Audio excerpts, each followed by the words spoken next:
आप सभी को राधे राधे। इस वीडियो में मैं आप सभी के लिए तुलसी जी और पटवारी जी की कहानी लेकर आई हूँ। कार्तिक मास में तुलसी जी और पटवारी जी की कहानी सुनने व पढ़ने से हर मनोकामना पूरी होती है और कार्तिक स्नान का पूरा फल प्राप्त होता है। बोलो पटवारी माता की जय, बोलो तुलसी मैया की जय। अब कथा प्रारंभ करते हैं। तुलसा जी की कथा। कार्तिक के महीने में सब कोई तुलसा माता को सींचने जाती।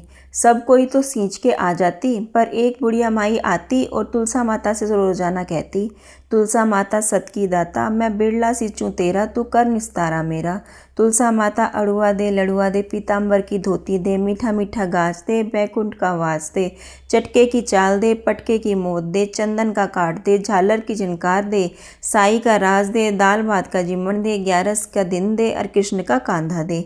इतनी बात सुनकर तुलसा माता सूखने लगी। भगवान ने पूछा कि तुम्हारे पास तो इतनी औरतें आती हैं, तुम्हें जिमावें गावें तो भी तुम कैसे सूखने लगी। तुलसा माता ने कहा कि एक बुढ़िया माई आती है जो रोज़ाना इतनी बात कहकर जाती है कि मैं और तो सब कुछ दे दूंगी, पर आप कृष्ण जी का कांधा कहाँ से दूंगी। थोड़े दिन बाद बुढ़िया माई मर गई। सब कोई उसको उठाने लगे, पर वह इतनी भारी हो गई कि किसी से नहीं उठी। सब कोई कहने लगे कि पाप घाट की माला फेरती थी जिससे इतनी भारी हो गई है। भगवान बूढ़े ब्राह्मण का रूप धारण करके आए। सबसे पूछने लगे कि इतनी भीड़ क्यों हो रही है। सब बोले, एक बुढ़िया मर गई है, पापनी थी इसलिए किसी से नहीं उठती। तब भगवान बोले कि इसके कान में कुछ कह दूं तो उससे शायद ये उठ जाएगी। सबने कहा कि तू भी मन की निकाल ले।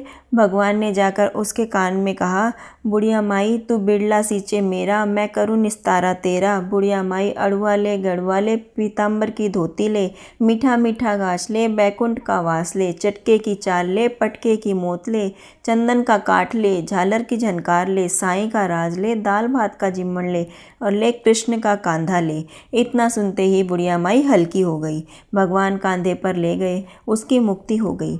हे तुलसा माता, जैसी उसकी मुक्ति करी ऐसी हमारी भी करियो। जैसे उसको कांधा दिया वैसे सबको दियो।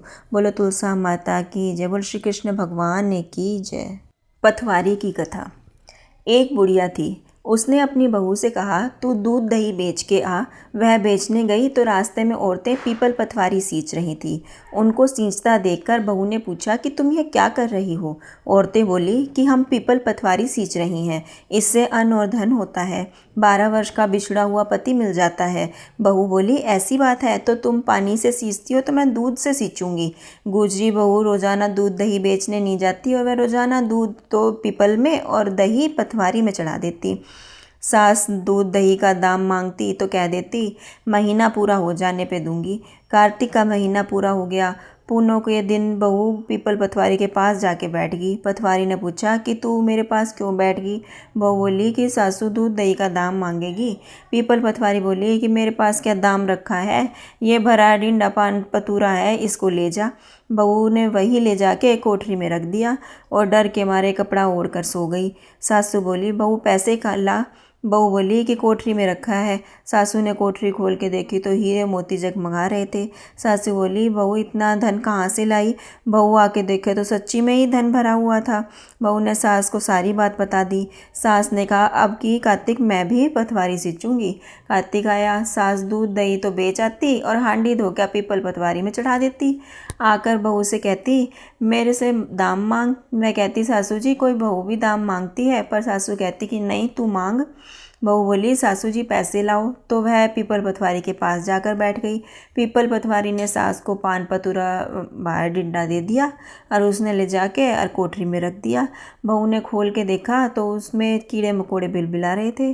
बहू ने कहा, सासू जी है क्या। सास ने आके देखा तो बोलने लगी, पीपल पटवारी तो बड़ी दोगली पटपीटन है, इसको तो धन दिया और मुझे कीड़े मकोड़े। तब सब कोई बोलने लगी कि बहू तो सत की भूखी सींचे थी और तू धन की भूखी सींचे थी। हे पटवारी माता, जैसा बहू को दिया वैसा सबको दियो, जैसा सास को दिया वैसा किसी को न दियो। बोलो पटवारी माता की जय।